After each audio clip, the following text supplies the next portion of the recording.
Okuno kw'enguuto ya Kicuzi omuri district ya Ibanda egiire omu mbeera ezirikwerariikiriza ekireeteire abarikugikozesa batandika kweterera enduuru.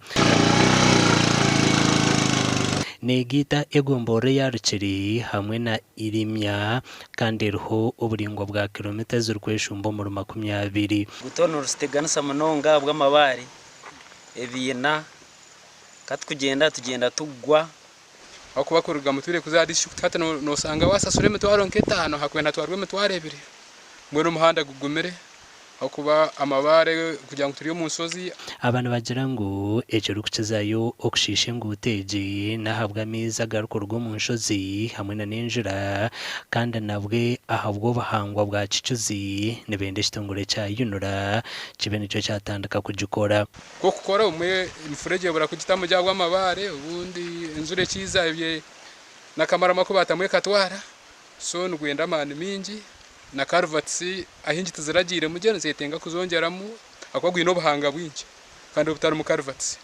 Izoba lya nyuma abazyo habireho orukiiko rw'okutebeekanisa emihanda orwa Ibanda District Roads Committee kandi enguuto egi n'emwe omuzigambirweho okuza kukorwa na miliyoni 33. Ekinkwenda ngu abataka bamanye abanyibanda n'okugira ngo gavumenti ine sente zetwire ati nyonko muri Ibanda y'amashuma niza kubanza gukora umuhanda ogwa Kicuzi ogukutandikira Karangara kaza Kanywambugu kugera hambere z'enguuto ezi miliyoni 33 nekizirayambe bita makuru marungi nagakuruga omu parliament aga biliyoni 1 ez'enguuto buri district. Next financial year 1 billion eriyo etahamu kandi 1 billion ejo teine buzare na sente zibeni zija tukugira ngo nibaza kongesereza azitibeni tubona 1 billion bagitiriho ka sente ziri special addition.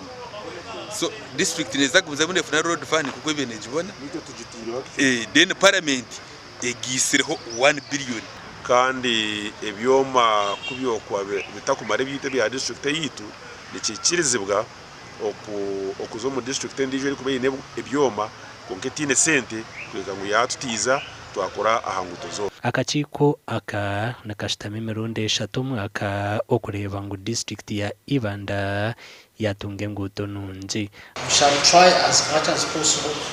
If it means hiring, we hire another grader.